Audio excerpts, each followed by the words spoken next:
ओम सहना भवतु सहनौ भुनक्तु सह वीर्यं करवावहै तेजस्विनावधीतमस्तु मा विद्विषावहै।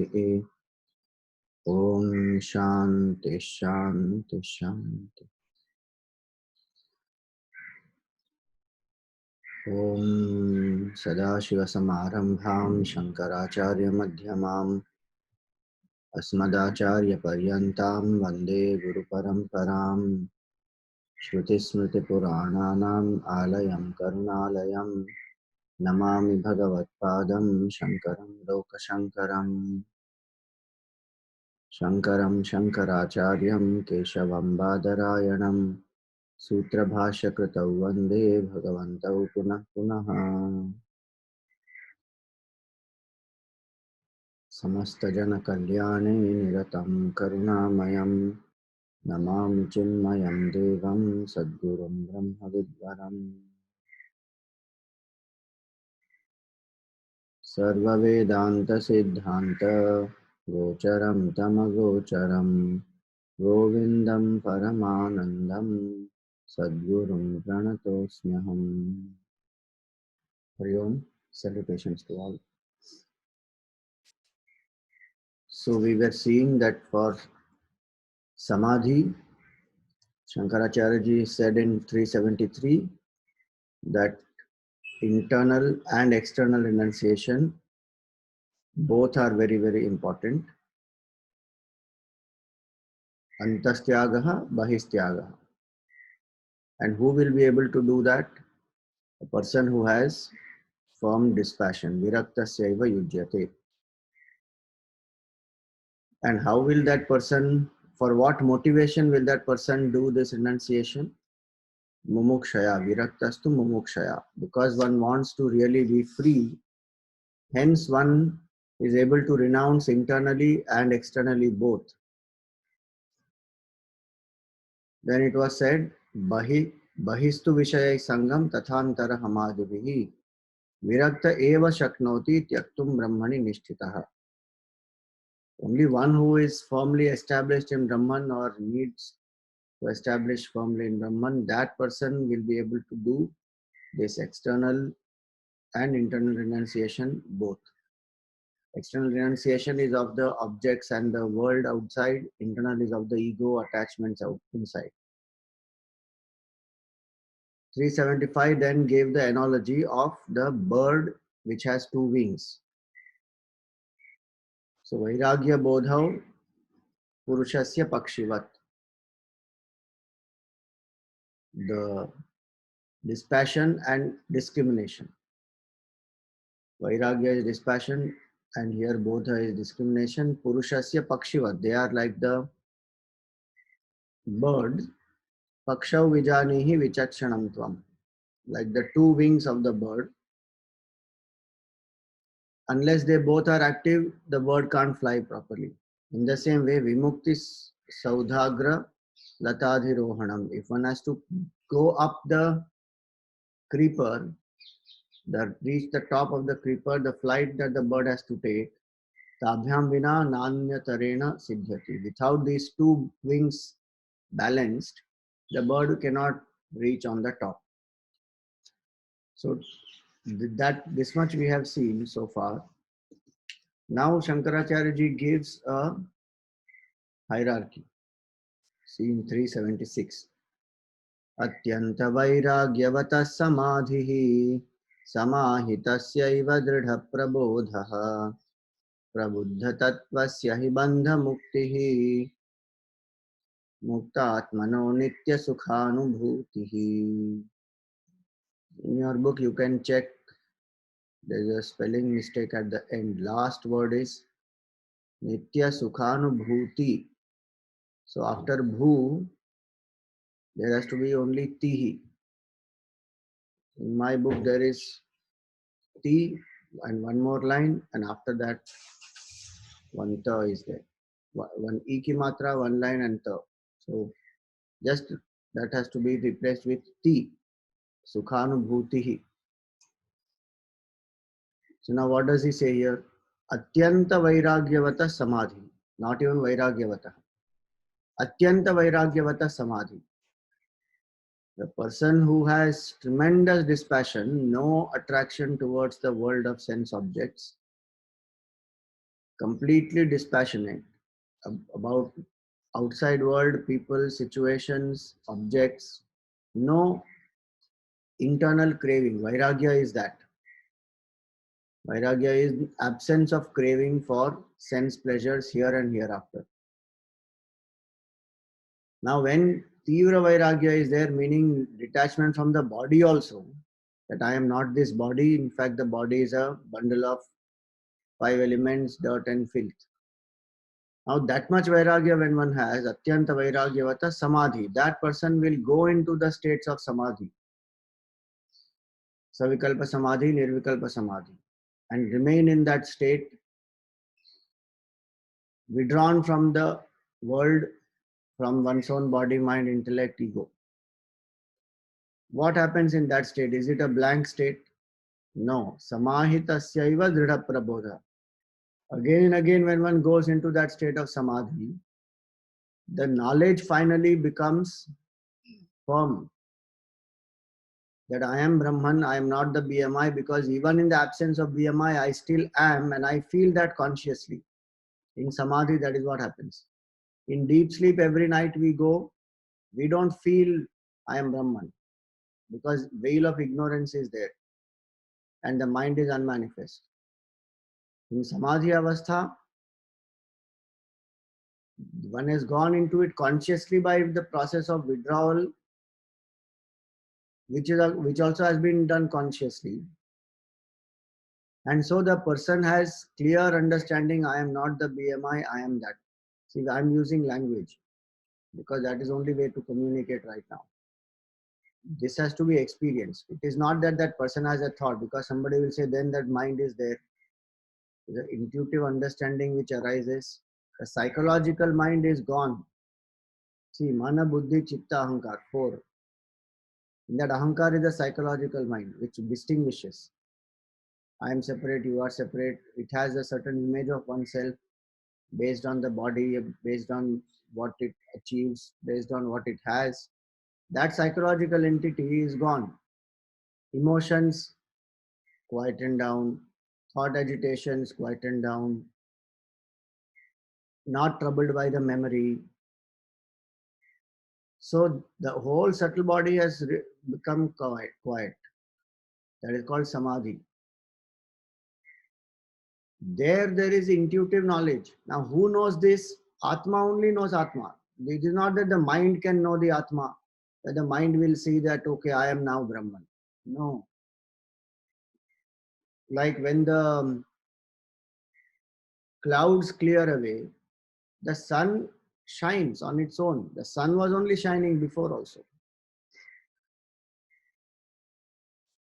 So one should not think in that terms that the mind will come to know. No. Dridha prabodha, meaning the false identification by repeated practice of samadhi, the false identification that I am the body, mind, intellect, I am the jiva, that will get destroyed.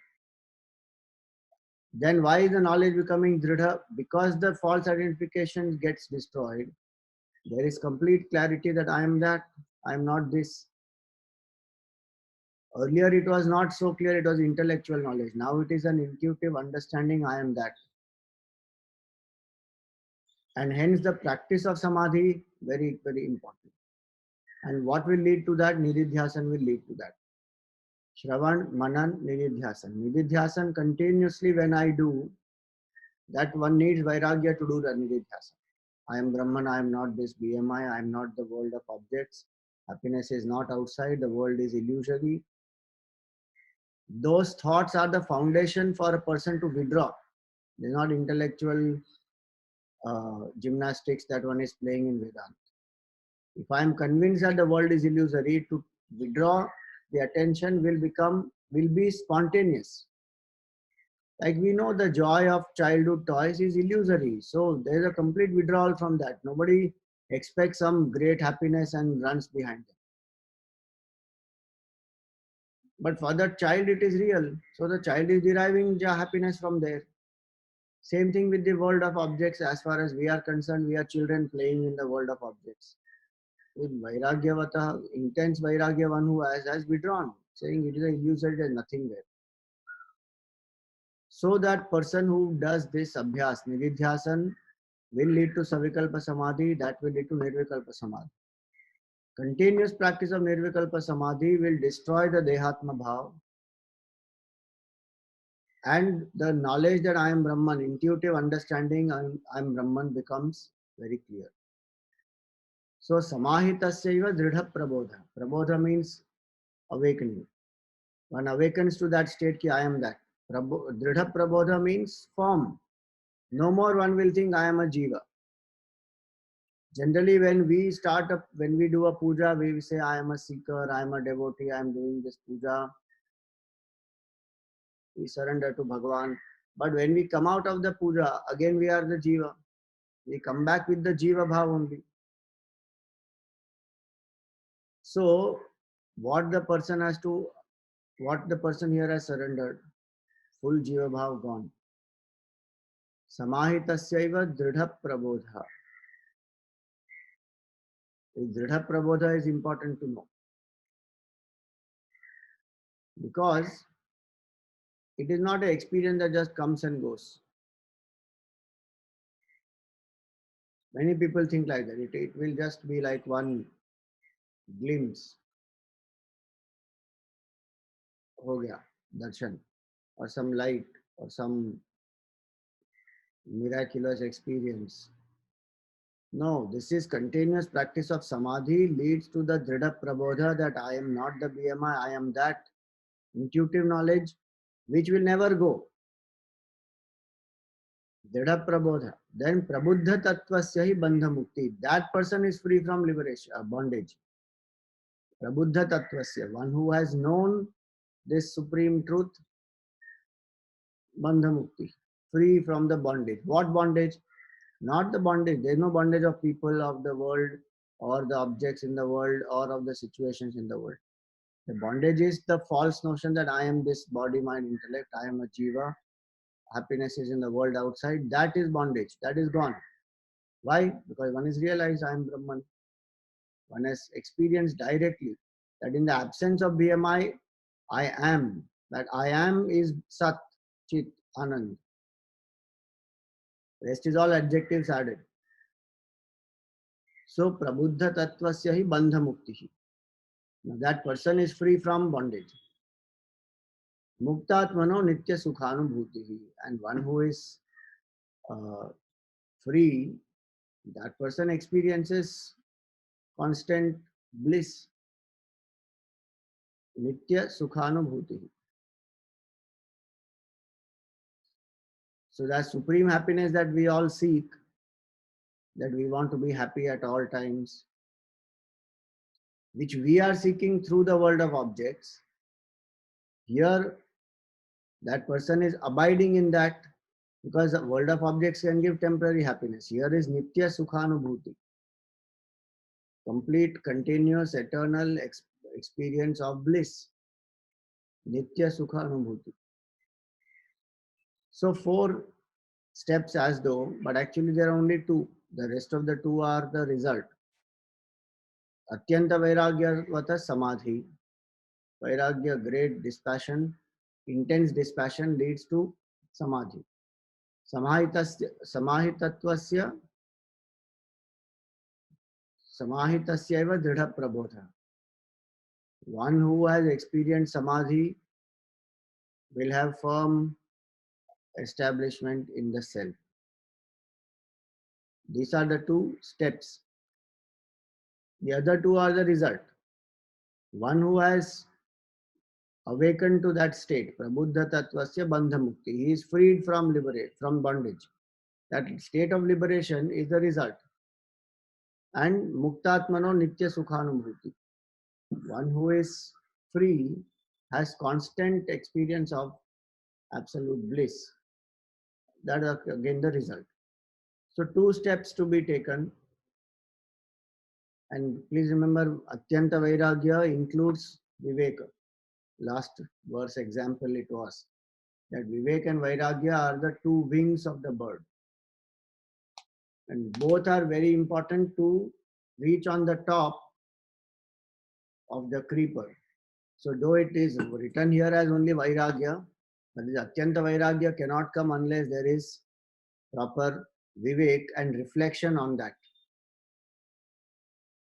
So Atyanta Vairagyavata Samadhi Samahita Seva Dhrida Prabodha. These two steps one has to follow. Vivek Vairagya, and the basis is Mumukshutvam, and I want to be free. How will you be free? By destroying body identification. How to destroy that? Do Shravan, Manan, Nididhyasan, get into Samadhi. Savikalpa, Nirvikalpa. Then keep practicing Nirvikalpa Samadhi. Dhrida Prabodha will happen. The result of that will be freedom from bondage and experience of eternal happiness. Now there is a nice analogy given. These are some of the things where Shankaracharya ji has written many verses on the same theme. In some place, Gurudev has written this, here that if you see the commentary of 475, third paragraph, that he says that Sri Shankaracharya was not only a great philosopher, but also an equally great poet. In his commentaries upon the Gita, the Upanishads and the Brahma Sutra, Shankara the philosopher was at his best. Because of the rigidity of the literary norms that he had perforce to follow in Bhashya writing, the exactness of the ideas to be communicated, every word used was of great consequence, and therefore it had to be perfect and precise. Hence, Shankara could not exhibit his poetic skill in his commentaries, but he fully quenched his poetic thirst in his works like Bhajagovindam, Dakshinamurti Stotram, and Vivek Chudamani.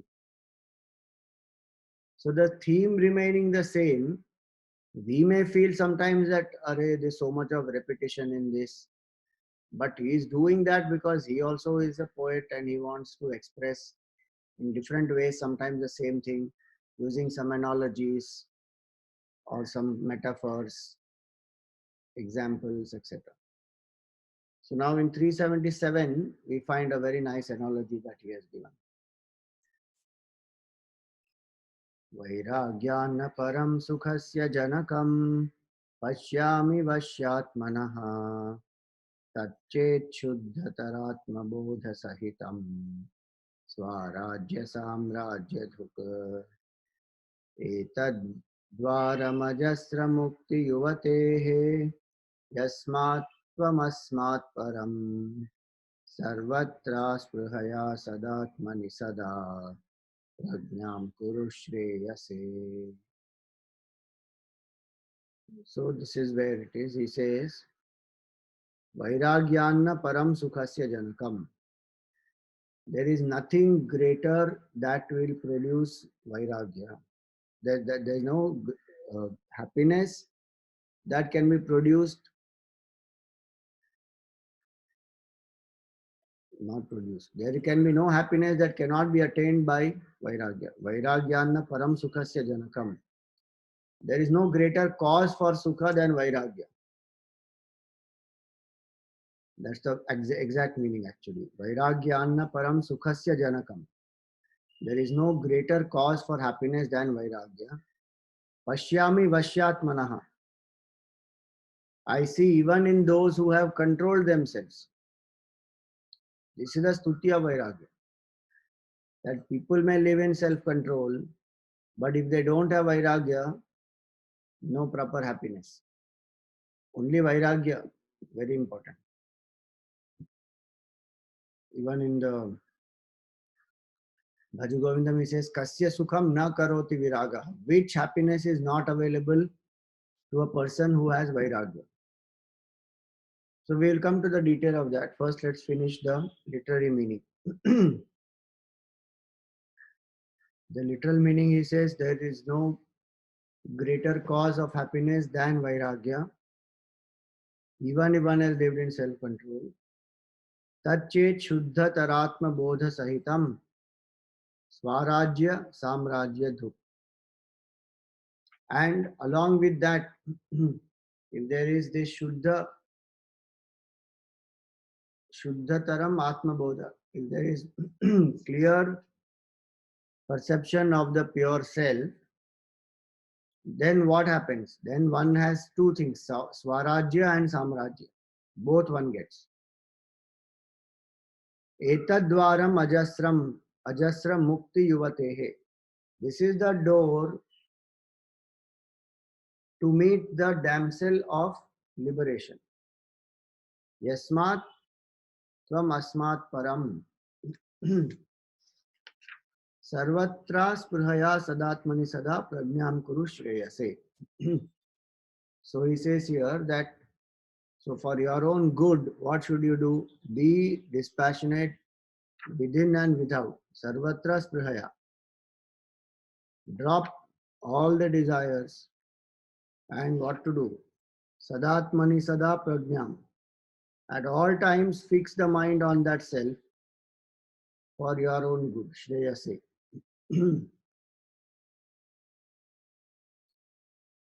So now, what is the meaning here?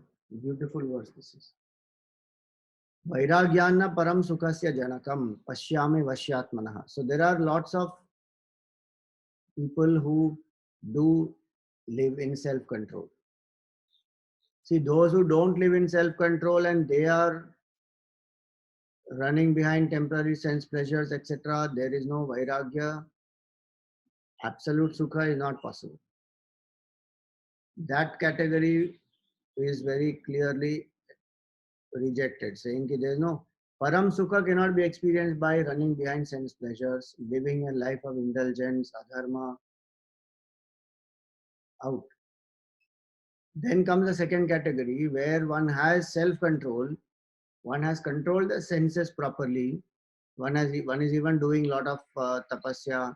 It can be anything. One can do yoga, pranayam, dharana, dhyan, or one can sit quietly, meditate for a long time. One may even have darshan of Bhagwan like Asuras had.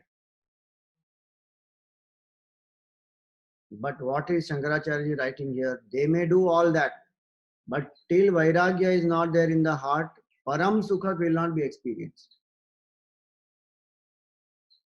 This is the glory of Vairagya. If I want Param Sukha, if I want Kshanik Sukha, then one can run behind the sense objects. But if I want Param Sukha, then Vairagya is most important. Without Vairagya, it won't work. Param Sukha will not be experienced. One will come crashing down in meditation, mind will start wandering, or mind will go to sleep. The person who has the deep Vairagya, that person is able to pierce through all these, the veil of ignorance and the attachments and all that which makes the mind wander and dull and sleepy, all that will go because there is intense Vairagya. So he says, Vairagyana param sukhasya janakam. Even in the world, actually, the more we run behind the sense objects, the more we get exhausted. The more a person lives in Vairagya, the sense objects anyway will come what has to come by prarabdha. We saw earlier, now, what is the approach of this sadhak? Prarabdham pushyati vapuhu iti nischitya nischalaha. Body will be taken care of by prarabdha. Why do I waste my purushartha right now running behind something which is not, which is very ephemeral, which is very temporary? What has to come will anyway come, and what doesn't have to come will not come. By karma it will work. So why run behind any of that? Let us turn the mind, like last line he says, sarvatra asprihaya. Without any desire, just focus on the self. Whatever sense enjoyment has to be there for the body, it will anyway come. So now, one who understands this very clearly, Vairagyana param sukhasya janakam. Even in the temporary world, to experience temporary pleasure, Vairagya is very important. If my mind is stuck with anything, I can't enjoy the other things. I have to learn to let go. Like if the tongue doesn't let go, it can't take new food. If the eyes don't let go, they can't see new forms.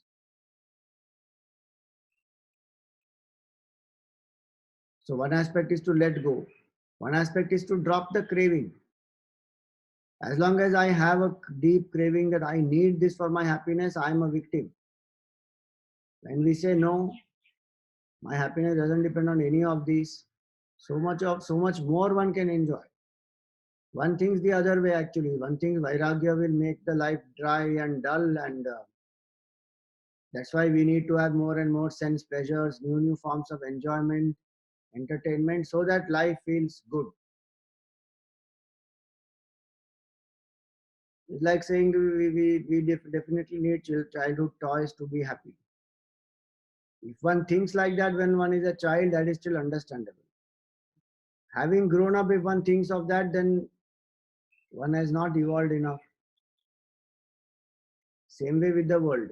How many lakhs of species, lives we have gone through, and still we are playing with the same toy, the toys of the world.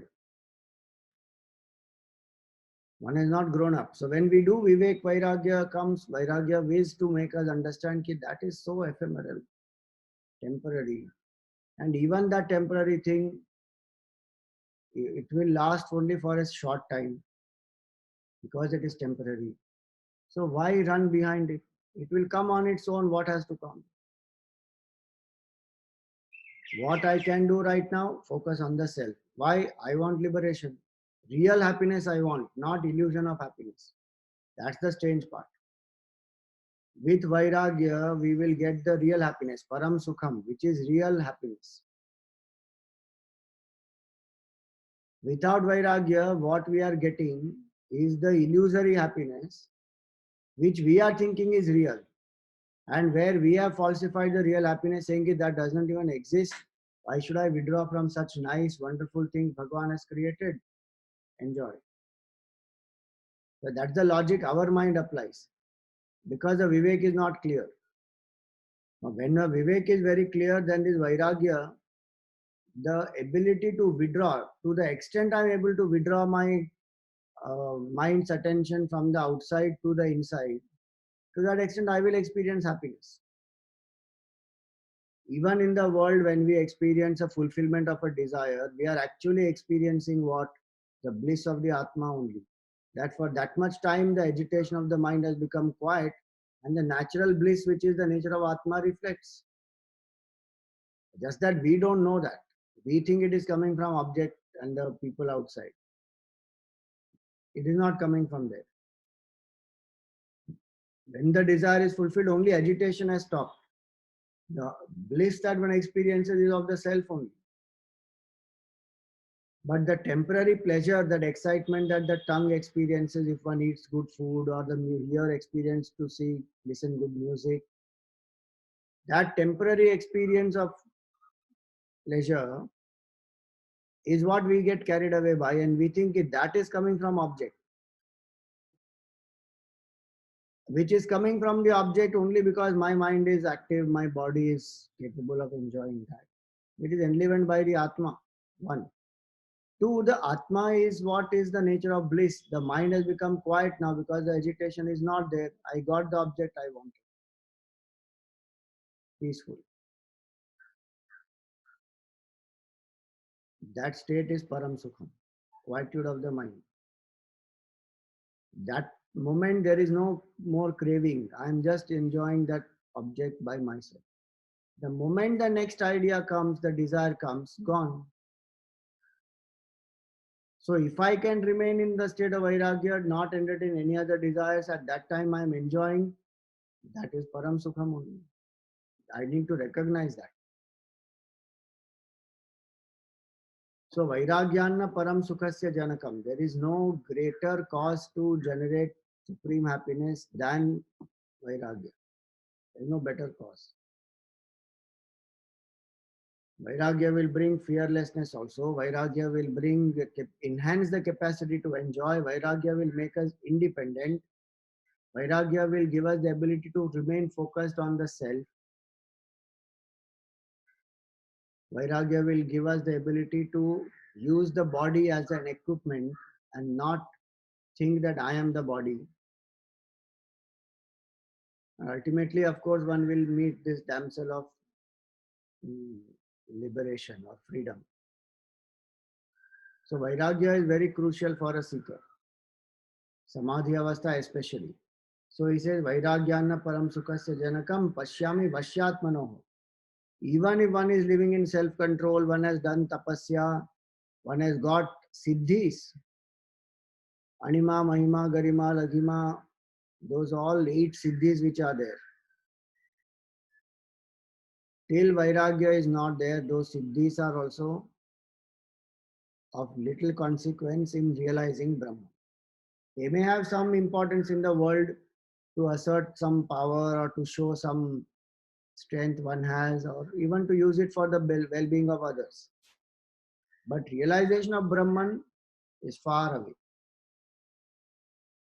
You may say, but how did they get this siddhis? This self-control, Vashyatmanaha. Even the Asuras got so many siddhis, so many boons. Bhagwan's darshan also could not transform them. Why? Because the Vairagya is not there. No, but why did Bhagwan not give them Vairagya? That is Jiva's Purusharth. Bhagwan has given the opportunity. Now we have to do Purusharth to come up to that state. Bhagwan's grace we get satsang also. So satsang comes by his grace. Buddhi also is given by the Lord to do Vivek. To do that Vivek, Bhagwan has created the Shastra also, brought the right person in the life to who can give this knowledge to us. After that, so we have to walk. The horse can be taken to the lake, but the water has to be drunk by the horse only. So when we live in self-control, so one can do japa, upvas, maun, vrat, so many things that one can do, where one is living in self-control. But self-control without vairagya will lead to suppression. So one has to back it up properly. Because with viveka, vairagya comes, and when with that we live in self-control, then only this works. Otherwise, many devatas, many asuras, they also have all these siddhis, powers, yogic, mastery, many things they can do. And in the world, we may even appreciate all that much more. What knowledge can do is transform the finite into infinite. What the other siddhis, etc., will do is only make the finite a better finite and make the ego stronger sometimes.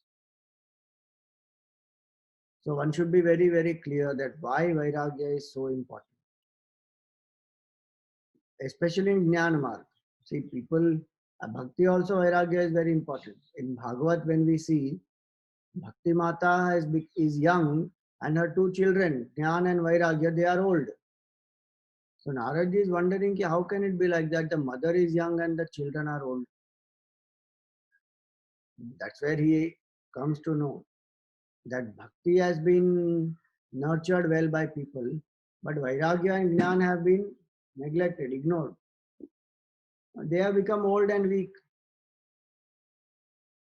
So the whole the Bhagavatam is actually given to invoke Vairagya and Jnana, to strengthen them. Then Bhakti Mata is very happy. So in that way, we generally discount Vairagya, but it is important in Bhakti Marg also, in Jnana Marg also. Because if one wants just a little better life, saying that my performance should become better, my relationship should become harmonious, and I should be able to have control over my mind, my emotions, live a happy life, achieve my goals. Yes. If the goal is only that much, then also some amount of vairagya will help. But one doesn't see the need, because one says, I am doing hard work, I am living in control, I'm following a particular schedule. My life is very structured. Now, what more do I need? This is for a seeker to awaken, saying if you want Brahman, then Vairagya is the best source. Vairagyanna param sukhasya janakam pashyami vashyatmana. Tat chet shuddha taratma bodha sahitam. And with that, when there is clear perception of the self, that I am Brahman, I am not the BMI. Both these are important. What we saw earlier, na Vairagyavata Samadhi Samahitasya Dridha Prabodha. The firm establishment that in the knowledge that I am Brahman. That is this Shuddha Atmata Atmabodha Sahitam. Vairagya and this abidance in this knowledge, what will it bring? Swarajya Samrajya Dhuk. Now these are two words, Swarajya and Samrajya. Swarajya means mastery over oneself internally, and Samrajya means masterly or lordship over the external factors.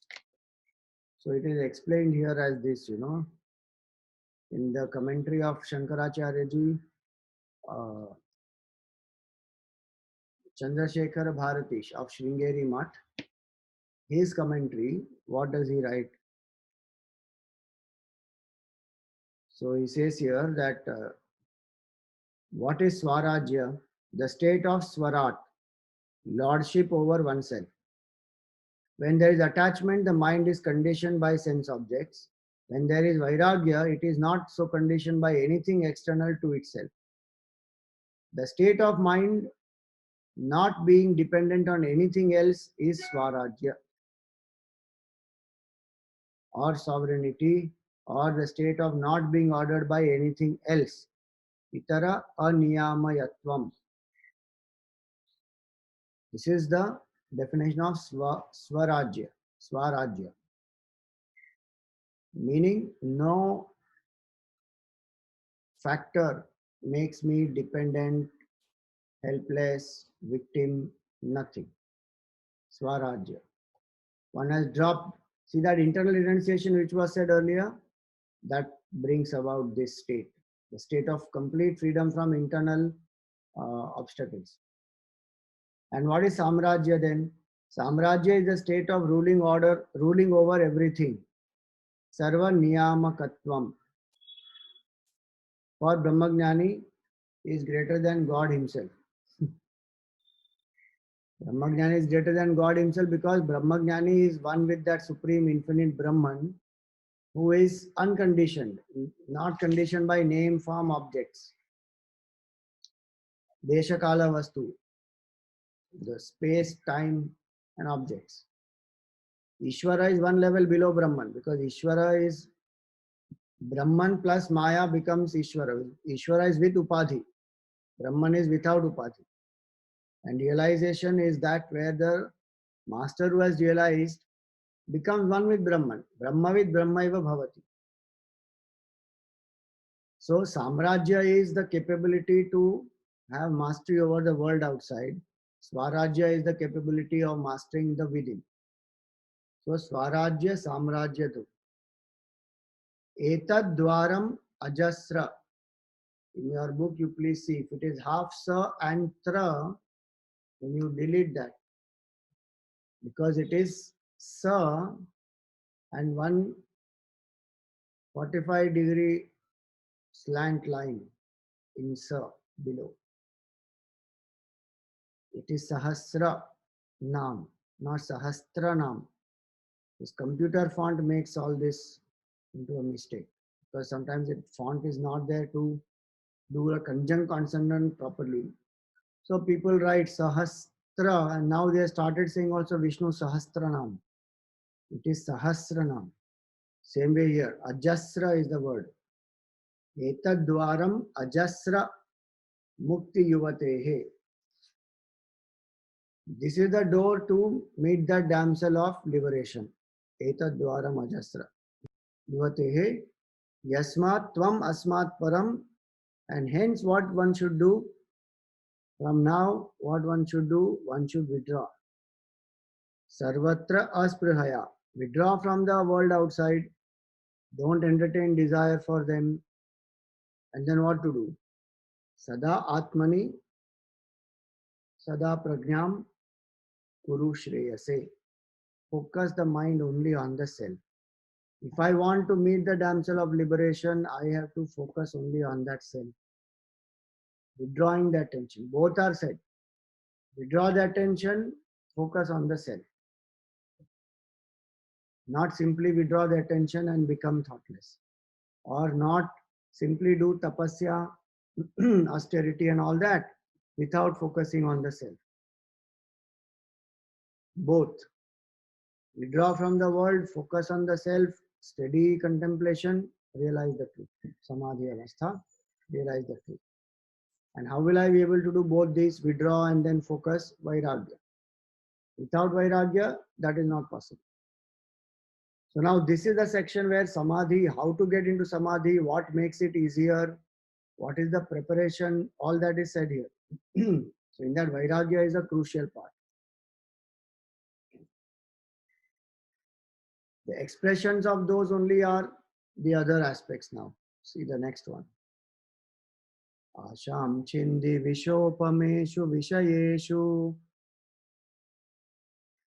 Esheva mrityo kritihi tyaktva jati kulashrameshvabhimatim munchati durat kriyaha dehadavasatityajatmadhishanam prajñam kurushvatmani tvam drashtasya malopi nirdvayaparam brahmasi yadvastutaha. Now how to get this vairagya? What is that which is an obstruction in getting this vairagya? Is our craving and desire for sense pleasures. So here Shankaracharya ji says, Asham chindhi, you destroy these cravings. Vishopameshu, it is like poison. Vishayeshu esheva mrityo, because this is only death. Running behind sense pleasures, craving is equal to death. For whom? For a seeker of liberation.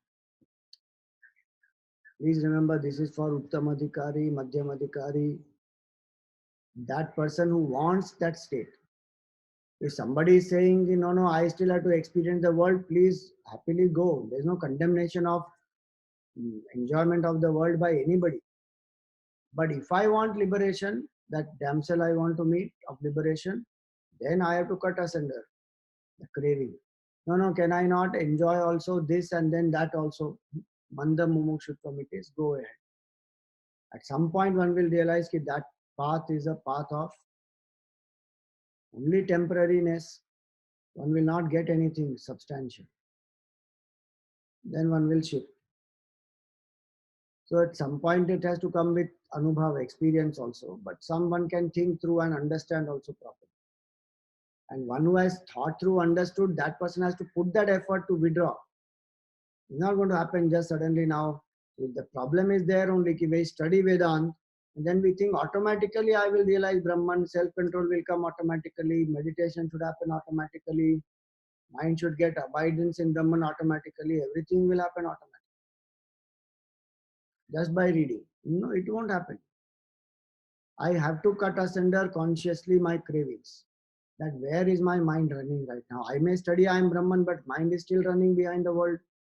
Thinking happiness is there in this object, in that place, in this situation. It's still running. So I have to put that effort to cut this craving. So that's what it says here. Asham chindi vishopameshu vishayeshu. It is like a poison. It will kill. What will it kill? It will kill the intensity of the seeking. Very important. The intensity with which one seeks, that will get destroyed. Slowly, that person from yogi becomes a bhogi and falls. Hence, just like a poison, one is very careful, one doesn't touch it, one doesn't consume, one doesn't say, Let me have poison also a little bit, and let me live in the world also. Array, if you eat, drink that poison, you will die. Living and dying can't go together. Please remember, again I am saying, this is for a atyanta vairagyavan person.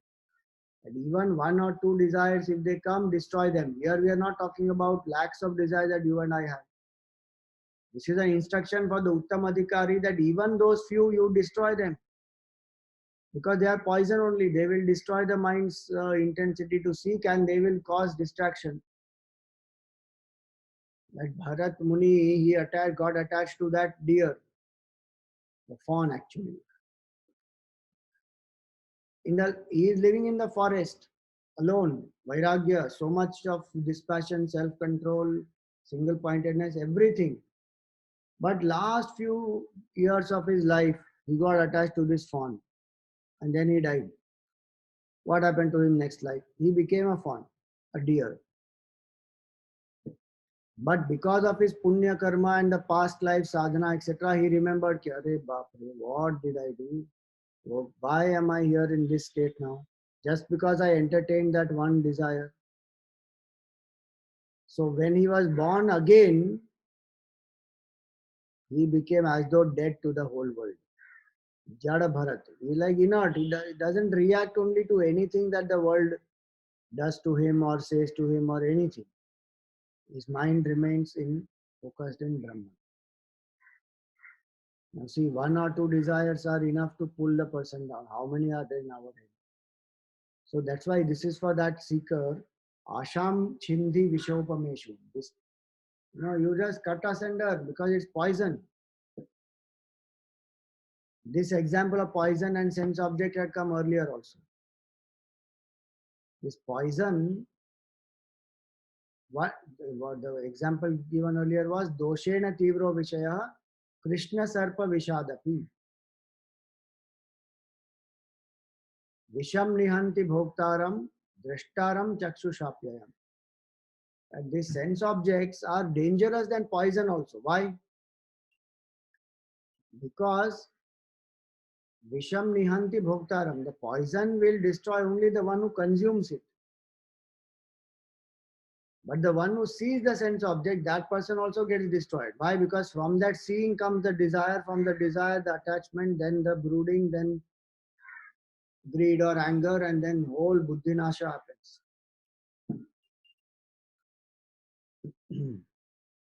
So for a seeker who wants to have intense vairagya, was what was said earlier, and to experience dhrida prabodha, this has to be done. One has to cut asunder what are my desires which are an obstacle to my progress. No, no, Swamiji, desire, I don't have any such desire. They are not obstacle to my progress at all. I am very happy with them and I progress also. It is not possible. Technically, it is not possible.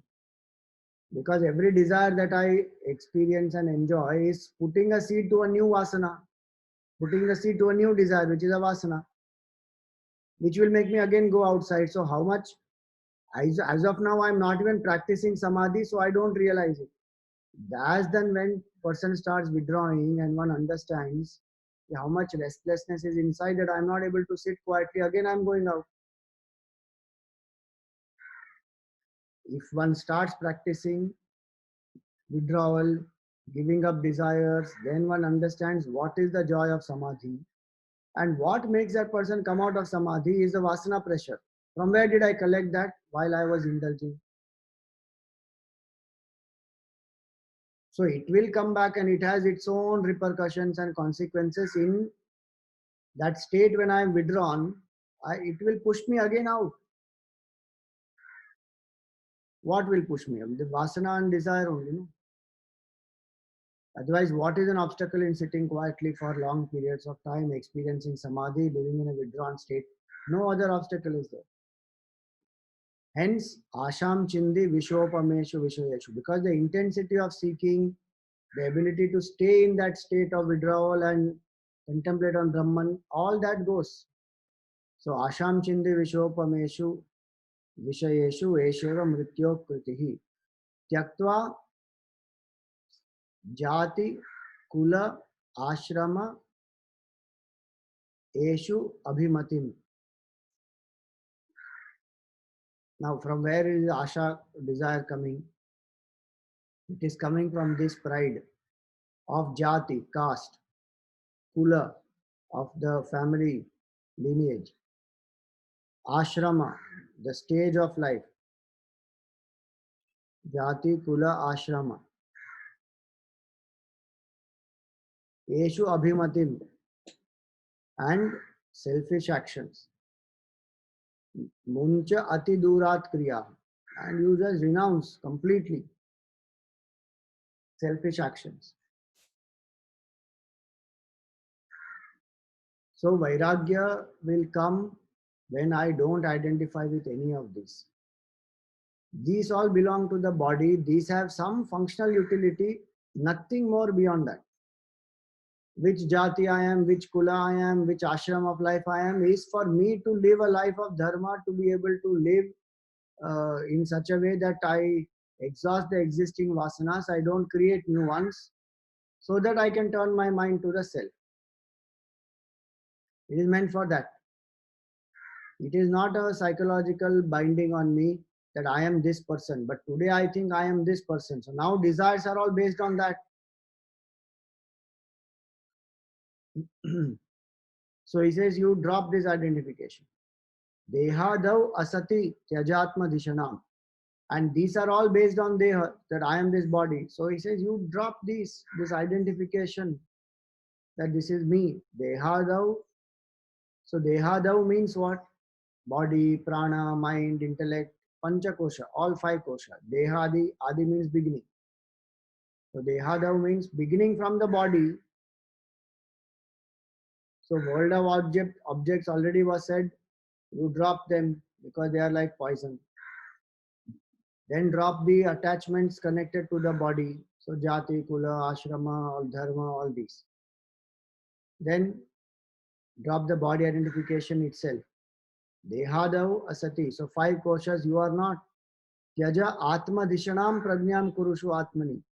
And with that proper reflection, focus that you are the self.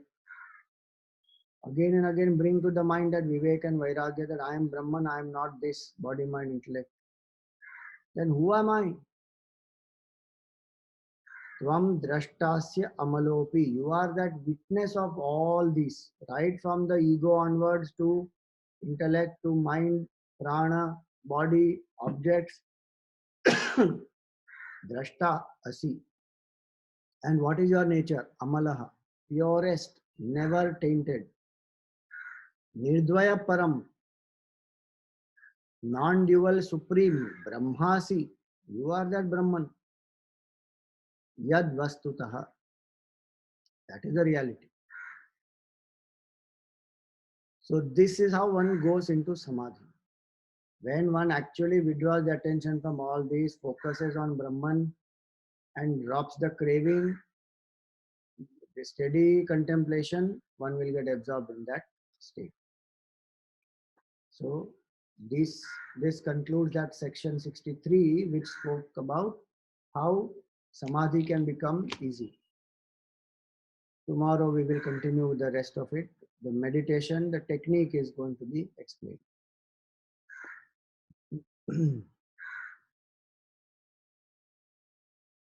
Alpaji, you had a question, you can unmute and ask. Namaste, Swamiji. Both verse 377 and 378 have the word pragyam kuru. That pragyam means nididhyasanam, is it? One can say that prajnam, not prajnam. Pragyam kuru.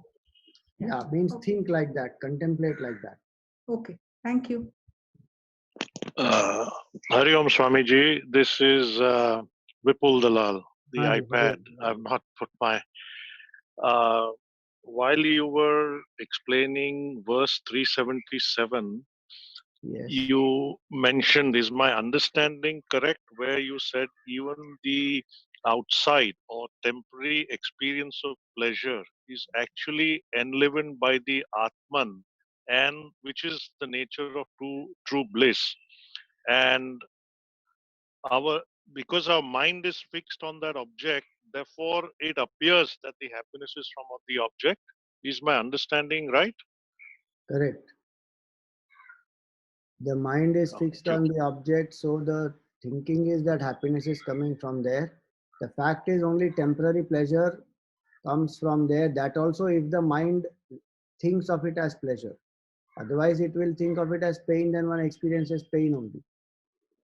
But the real happiness, then a desire is fulfilled, comes because the agitation of the mind has stopped. And the natural bliss of the Atma is what we experience. So it actually Thank you. comes from the Atma only. Thank you, Swamiji.